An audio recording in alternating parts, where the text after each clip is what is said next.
আমরা এটা ভাবি যে আমি তো এরকম করেছিলাম, তুমি কেন করোনি? আমি তো এরকম করি, তুমি কেন করো না? আমি এই জন্যই করি না, বিকজ আমি আর তুমি এক নই। কিন্তু এই জিনিসটাকে আমরা রিলেশনশিপে রেসপেক্ট দিতে পারি না। সবাই চায় আমার পার্টনার আমার মতন করেই থাকুক। একটা রিলেশনশিপে একদিনে আমরা সবকিছু শিখে যাই না, আর রিলেশনশিপ কি করে চালাতে হয় এটা আমরা মায়ের পেট থেকে শিখে আসি না।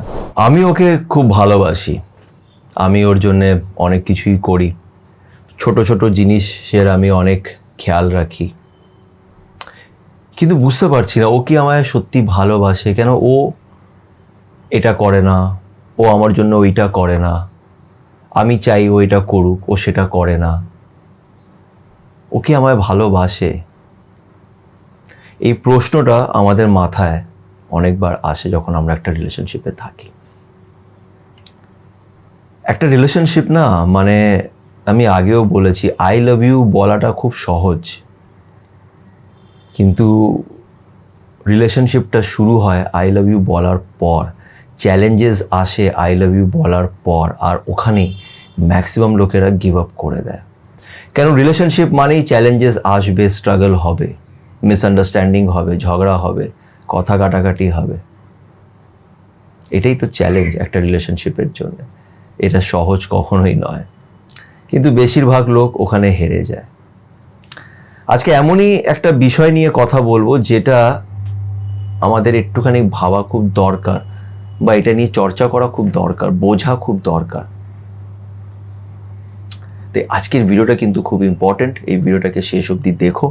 এবং একটা ছোট রিকোয়েস্ট করব, যারা যারা এখন পর্যন্ত আমার চ্যানেল সাথে সম্বন্ধকে সাবস্ক্রাইব করোনি, তারা একটু আমার চ্যানেলটাকে সাবস্ক্রাইব করে দিও। শুধুমাত্র ভিডিওটা দেখে চলে যেও না, একটু সাবস্ক্রাইব করো প্লিজ।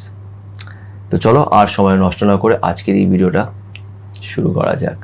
একটা কথা কি জানো তো, মানে একটা কথা আছে যেটা আমরা সবাই জানি, কিন্তু যখন পরিস্থিতি এমন আসে তখন আমরা এই কথাটা ভুলে যাই। কথাটা কি? কথাটা হচ্ছে যে আমরা কেউই এক নই, আমরা এক রকম নই, সবাই একে অপরের চেয়ে আলাদা। এই জিনিসটা আমরা জানি, কিন্তু যখন একটা পরিস্থিতি আসে তখন আমরা এটা ভাবি যে আমি তো এরকম করেছিলাম, তুমি কেন করোনি? আমি তো এরকম করি, তুমি কেন করো না? আমি এই জন্যই করি না, বিকজ আমি আর তুমি এক নই, তাই না? কিন্তু এই জিনিসটাকে আমরা রিলেশনশিপে রেসপেক্ট দিতে পারি না। সবাই চায় আমার পার্টনার আমার মতন করেই থাকুক, কিন্তু এখানে একটা জিনিস আগে বুঝতে হবে। ভেবে নাও, একটা উদাহরণ দিচ্ছি, যে একটা ছেলে, তার বয়স 30, ও একটা মেয়ের প্রেমে পড়লো, তার বয়স 25, তারা একে অপরের সাথে রিলেশনশিপে এসছে। এবার একটা জিনিস এখানে বুঝতে হবে, ছেলেটা যার বয়স 30, ওর নিজের 30 বছরের অভিজ্ঞতা, ওর ছোটোবেলার থেকে ওর লাইফ, ওর লাইফের স্ট্রাগল, ওর লাইফের চ্যালেঞ্জেস, ওর ফ্যামিলি ব্যাকগ্রাউন্ড, ওর ফ্যামিলি শিক্ষা দীক্ষা, ওর লাইফের লেসেন যেটা লাইফ ওকে শিখিয়েছে, ওর লাইফের চ্যালেঞ্জেস, ওর লাইফের আপস অ্যান্ড ডাউনস, ওর লাইফের এই সব কিছু মিলিয়ে যে অভিজ্ঞতাটা আছে, এক্সপিরিয়েন্স আছে, এই 30 বছরের এক্সপিরিয়েন্স নিয়ে ওই মেয়েটার সাথে দেখা করেছে। আর সেই মেয়েটার ও 25 বছরের ওর জীবনের লাইফ লেসেন, অভিজ্ঞতা, লার্নিং, শিক্ষা দীক্ষা নিয়ে ও ছেলেটার সাথে দেখা করছে। এই দুটো মানুষ কখনোই এক হতে পারে না। এর একটা আলাদা অভিজ্ঞতা আছে, এর একটা আলাদা অভিজ্ঞতা আছে। কেউই ভুল বা ঠিক নয়, সবার নিজের নিজের লাইফের স্ট্রাগল থাকে, লার্নিংস থাকে, চ্যালেঞ্জেস থাকে। সেখান থেকে আমাদের একটা লাইফের প্রতি একটা পারসেপশন তৈরি হয়, ভালোবাসার প্রতি একটা পারসেপশন তৈরি হয়। সেটা তোমার আর আমার ডিফারেন্ট হবে। তুমি ভালোবাসাটাকে একটা অন্যরকমভাবে দেখো, আমি ভালোবাসাটাকে একটু অন্যরকমভাবে দেখি, বিকজ আমার আর তোমার লাইফ কখনোই এক ছিল না, আমরা আলাদা। আর সত্যি কথা বলতে গেলে না, এই একটা কথা আছে, এই না ফিজিক্সেরই কোনো ল, হয়তো কোনো ল, সেটা হচ্ছে যে opposite charges attract each other. Opposite charges একে অপরকে টানে। রিলেশনশিপ ওটাই ভালো চলে যেখানে দুটো মানুষ সম্পূর্ণ একে অপরের চেয়ে আলাদা। ও হয়তো ক্রিকেট দেখতে ভালোবাসে, এ হয়তো ফুটবল দেখতে ভালোবাসে, তখন ও ওর সাথে বসে ফুটবলটা দেখে আর এ ওর সাথে বসে ক্রিকেটটা দেখে, এই ভালোবাসায় মজা আছে। কিন্তু অনেকজন এটাকে একটা নেগেটিভ জিনিস ভেবে নেয় যে আমি আরও একদম আলাদা বাবা, একদম আমরা সাথে থাকতে পারি না, কেন যে ওর প্রেমে পড়লাম, কী যে করলাম, এইটা ওইটা। কিন্তু বুঝতে হবে যে আমি আর তুমি এক নই। ওই যে উপরে যিনি বসে আছেন উনি আমাদের এক বানায়নি। We are different, our thoughts are different, because আমাদের লাইফের লার্নিংসটাও ডিফারেন্ট। ছোটবেলার থেকে তুমি আমার সাথে ছিলে না, আমি তোমার সাথে ছিলাম না, আমাকে লাইফ অন্যভাবে শিখিয়েছে, তোমাকে লাইফ অন্যভাবে শিখিয়েছে। কিন্তু এটাই আমরা বুঝতে চাই না, এটাই আমরা একে অপরের প্রতি এই বিষয়টাকে আমরা রেসপেক্ট দিতে পারি না। আরেকটা ব্যাপার কি হয় জানো তো, প্রত্যেকটা মানুষ মানে বেশিরভাগ মানুষকে আমি দেখেছি এই জিনিসটা করতে, হয়তো আমিও করতাম এক সময়, মিথ্যা কথা বলবো না, কিন্তু সময়ের সাথে থ্যাঙ্কস টু গড যে আমাকে এই জিনিসটা শিখিয়েছে বা রিয়েলাইজ করিয়েছে যেটা ঠিক নয়। সেটা হচ্ছে, ভেবে নাও আমি নিজের লাইফে কিছু স্ট্রাগল দেখেছি, আমার সাথে এই হয়েছে, এই কষ্ট আমি পেয়েছি, তখন আমি এইভাবে জিনিসগুলো করেছি।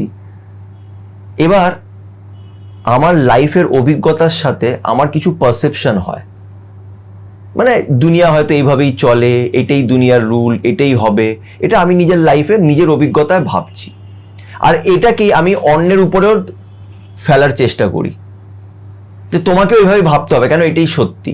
বা এটা সত্যি নয়, এটা তোমার সাথে সত্যি, তুমি এইভাবে নিজের জীবনটা কাটিয়েছো বলে তুমি এইভাবে দেখছো, কিন্তু তার মানে এইটা নয় যে এইটাই একমাত্র রুল বা এইভাবেই জিনিসটা চলে। আমি জানি না আমি কতটা তোমাদের বোঝাতে পারছি, বাট 80% লোকেরা নিজের অভিজ্ঞতার থেকে যেটা শেখে ভাবে যে দুনিয়াও এইভাবেই চলে।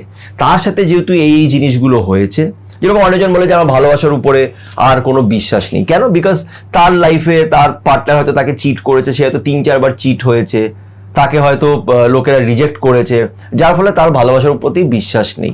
সে নাই থাকতে পারে, বাট তার মানে এটা নয় যে ভালোবাসা এক্সিস্ট করে না, তোমার জন্য করে না, তোমার অভিজ্ঞতার জন্য তোমার মনে হচ্ছে। এবার সে কি করে, এটাকেই অন্যের উপরে পুশ করার চেষ্টা করে, যে তার লাইফে নতুন যদি কোনো পার্টনার আসে তাহলে তার উপরে সেই জিনিসগুলোকেই পুট করার চেষ্টা করে যেটা সে নিজের আগের যে খারাপ রিলেশনশিপগুলো ছিল ওখান থেকে যে সে শিখেছে সেটাকে এটার মধ্যে পুট করার চেষ্টা করে, তাকেও সেইভাবে দেখার চেষ্টা করে। কিন্তু একটা ম্যাচিওর মানুষ হচ্ছে সেই যে তোমার জায়গায় তোমার সিচুয়েশনটার অ্যাকর্ডিং তোমাকে বোঝার চেষ্টা করবে যে তুমি কোন পরিস্থিতিতে আছো, কেন তুমি এরকম কথা বলছো, বা কেন তুমি আমার সাথে এরকম ভাবে ঝগড়া করছো, কেন আমি আর তুমি এক নই। সবসময় একটা মানুষকে বুঝতে গেলে না তার পরিস্থিতিটা আগে একবার বোঝার চেষ্টা করো, যে সে আর তুমি এক জায়গায় দাঁড়িয়ে নেই, তোমার লাইফ আর ওর লাইফ এক নয়, তোমাদের লাইফের এক্সপিরিয়েন্সেস এক নয়। ওর নিজের এক্সপিরিয়েন্সের থেকে ও তোমাকে এই কথাগুলো বলছে, কিন্তু সেটা সত্যি হবে তার কোনো মানে নেই, বা সে ভুল বলছে তারও কোনো মানে নেই। তাকে তার পয়েন্ট অফ ভিউ দিয়ে বোঝার চেষ্টা করো। বাট প্রবলেম হচ্ছে ম্যাক্সিমাম লোকেরা না শুধু নিজের কথা বলতে চায়, নিজের কথা ভাবে, নিজের মতন করে দুনিয়াটাকে দেখার চেষ্টা করে, কিন্তু দুনিয়াটা আমাদের পার্সোনাল পারসেপশনের উপরে চলে না। লাইফে সবার আলাদা আলাদা এক্সপিরিয়েন্সেস আছে। আজকে একটা খুব সিম্পল একটা উদাহরণ দেব, দিয়ে এই ভিডিওটা আমি শেষ করবো। একটা রিলেশনশিপে ভেবে নাও একটা মেয়ে নিজের বয়ফ্রেন্ডকে বার্থডেতে হাতে বানিয়ে একটা গিফট দিল। বার্থডে ছিল তো একটা সারপ্রাইজ গিফট ওকে নিজের হাতে বানিয়ে ওকে দিল। কেন? মেয়েটা ভাবলো যে আমার কাউকে কিছু কিনে গিফট দিতে ভাল লাগে না, নিজে হাতে সুন্দর করে বানিয়ে দিতে ভাল লাগে।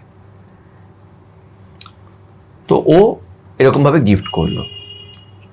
এবার মেয়েটার যখন বার্থডে হলো তখন ছেলেটা কি করলো, ওকে একটা সুন্দর ড্রেস কিনে দিয়ে দিল। মেয়েটা ড্রেসটা নিল, কিন্তু মেয়েটা আবার এটা বললো যে আমার মানে এরকম মেটেরিয়ালিস্টিক জিনিস কেনা জিনিস ছিল ভাল লাগে না, কেউ আমাকে হাতে কিছু বানিয়ে দিলে আমার ভাল লাগে। মেয়েটা ছেলেটাকে এই কথাটা বলল। তো ছেলেটা কি করলো, নেক্সট বার্থডেতে মেয়েটাকে একটু হাতে কিছু বানিয়ে দিল। এবার মেয়েটা বলছে যে আমি তোমাকে বললাম তাই জন্য তুমি আমাকে বানিয়ে দিলে, না তো কোনোদিনও বানিয়ে দিতে না। হ্যাঁ না, মেয়েটা এই কথাটা বলছে যে আমি বললাম বলে তুমি এটাকে করলে, আমি যদি না বলতাম তাহলে তুমি কখনোই করতে না। এটা একটা ইস্যু তৈরি হয়ে গেল যে আমি তোমাকে বলেছি তারপরে তুমি এটা জেনেছো, তুমি নিজের থেকে ভাবোনি কেন যে ওকে একটু হাতে বানিয়ে দিই। আমার এখানে কথা হচ্ছে যে কি হয়েছে আমি ভাবিনি, আমি তোমাকে চিনি না, আমি তোমাকে চেনার চেষ্টা করছি। আমরা একটা রিলেশনশিপে এসেছি, অনেক পরিস্থিতিতে আমরা একে অপরকে চিনবো, বুঝবো, সময় লাগে। একটা রিলেশনশিপে একদিনে আমরা সব কিছু শিখে যাই না। আর রিলেশনশিপ কি করে চালাতে হয় এটা আমরা মায়ের পেট থেকে শিখে আসি না। এটা সময়, পরিস্থিতি এবং সেই মানুষটা কিরকম তার উপরে নির্ভর করে যে আমরা কিভাবে রিয়্যাক্ট করব। ঠিক আছে, তুমি হাতে বানিয়ে আমাকে গিফটটা দিয়েছো, আমি দেখে নিলাম যে তোমার এটা ভাল লাগে, আমি নেক্সট টাইম তোমার জন্য সেটা বানিয়ে দিয়েছি। তো কি হয়েছে, বানিয়ে তো তোমাকে মন থেকেই দিয়েছি। তুমি বলেছো, হ্যাঁ তুমি বলেছো, আমি বুঝতে পারিনি আগে, আমি বুঝিনি যে তোমার মনের মধ্যে এটা আছে যে তোমার হাতে বানানো গিফট ভাল লাগে, আমি সেটা বুঝতে পারিনি, এখন বুঝে গেলাম, তো এখন বানিয়ে দিলাম। Because I care for you, I love you, আমার ভালো লাগে তোমাকে, তুমি এটাতে খুশি হও, তাই আমি তোমাকে এটা বানিয়ে দিয়েছি। এবার এখানে এই প্রশ্নটা করা যে আমি তোমাকে বলেছি বলে তুমি আমাকে এটা করে দিয়েছো, দ্যাট ইজ নট রাইট। এই ছোট ছোট ছোট জিনিসগুলো একটা বড় প্রবলেম ক্রিয়েট করে রিলেশনশিপে। আমরা এটা ভাবতে লাগি যে এই মানুষটা আমাকে হয়তো ভালোবাসে না, এই মানুষটা তো আমাকে ভালোবাসে না, কেন আমি ওকে রান্না করে খাওয়াই, ও তো আমাকে কোনোদিন রান্না করে খাওয়ায় না, তার মানে ও আমাকে ভালোবাসে না। কি তুমি এটা দেখছো না ও এরকম অনেক জিনিস করে তোমার জন্য যেটা তুমি ওর জন্য করো না? তো এটাকে বুঝতে হবে। আমাদের অনেক সময় মনে হয় যে এই মানুষটা তো আমাকে ভালোবাসে না, কেন কি তুমি ওকে যেইভাবে ভালোবাসাটা দিচ্ছ, তুমি চাইছো ও তোমাকে ঠিক সেইভাবে ভালোবাসাটা দিক, কিন্তু তোমার ওয়ে অফ লাভিং আর ওর way of loving is different. তোমাদের ভালোবাসা একরকম নয়, বিকজ তোমরা মানুষটাও একরকম নয়, সেটা তোমাকে একসেপ্ট করতে হবে। তুমি যদি এক্সপেকটেশনস বাড়িয়ে রাখো যে আমি এটা এক্সপেক্ট করি, আমি এটা এক্সপেক্ট করি, আমি চাই ও এটা করুক, ও এটা করুক, অনেক আশা রাখি ওর কাছ থেকে, তাহলে এটা তোমার ব্যাপার, তুমি রাখতেই পারো। তুমি ভাবতেই পারো যে না আমি এরকম হলেও আমার জন্য এটা করবে, ওটা করবে, এটা তুমি ভাবতেই পারো। ও হয়তো ভাবে, কিন্তু আমি সবসময় বলবো যে ভালোবাসায় এত কিছু আশা করো না, এরকম ভাবে এক্সপেকটেশনস করো না। একটা মানুষকে দেখো যে ও কিভাবে নিজের ভালোবাসাটা তোমায় শো করছে। ও আর তুমি এক নও না, এটা তোমরা দুজনে ডিফারেন্ট। তার মানে এটা নয় যে ও তোমাকে ভালোবাসে না, যেহেতু তোমার মতন করে তোমাকে ওই করছে না তার মানে এটা নয় যে ও তোমাকে ভালোবাসে না, ও তোমাকে ভালোবাসে। আর তোমরা কত একে অপরকে ভালোবাসো সেটা পরিস্থিতি বলবে, সিচুয়েশন বলবে। যখন হাজার একটা প্রবলেমের পরেও যখন তোমরা একে অপরের পাশে দাঁড়িয়ে থাকবে, সেদিন বুঝে নেবে যে ও সত্যি আমাকে ভালোবাসে। এই মনটা না ফেক হয় না, এই মনটা জেনুইনলি যাকে ভালোবাসবে ও তার পাশেই থাকবে। তুমি আমাকে 10টা গিফট দেওয়ার পরেও তুমি আমাকে কালকে ছেড়ে দিয়ে চলে যেতে পারো, আমি তোমাকে হয়তো একটাও গিফট দিলাম না, আমি তো কিছুই করলাম না তোমার জন্য, তাও তোমাকে ছেড়ে যেতে পারছি না, বিকজ আমার মন তোমার মনের সাথে কানেক্টেড, আমি তোমাকে মন থেকে ভালোবাসি। আর এই মনের ফিলিংসটাকে মুখে শব্দে বোঝানো যায় না। তুমি হয়তো একটু হলেও বোঝাতে পারছো, আমি হয়তো বোঝাতে পারছি না, বাট তার মানে এটা নয় যে আমি তোমায় ভালোবাসি না বা ভালোবাসিনি, বা তুমি আমার প্রায়োরিটি নয়, এটা না। You are my priority, but my way of loving you is different then yours. আমি আর তুমি এক নই, তাই আশা রেখো না, আশা রাখলে কষ্ট পাবে। সেই কষ্টর থেকে একে অপরের প্রতি কি বলবো হেট্রেট তৈরি হবে, সেখান থেকেই ঝগড়ার সৃষ্টি হবে, আর সেখান থেকেই একটা ভালো সম্পর্ক শেষমেশ নষ্ট হয়ে যাবে। আশা করছি আজকের এই ভিডিওটি ভালো লেগে থাকবে। তোমরা নিজের মতামত আমার সাথে অবশ্যই শেয়ার করো, আর ভিডিওটি ভালো লেগে থাকলে অবশ্যই ভিডিওটাকে লাইক করো, আর আমার চ্যানেল সাথে সুমন্তকে অবশ্যই সাবস্ক্রাইব করো। সবাই ভালো থেকো।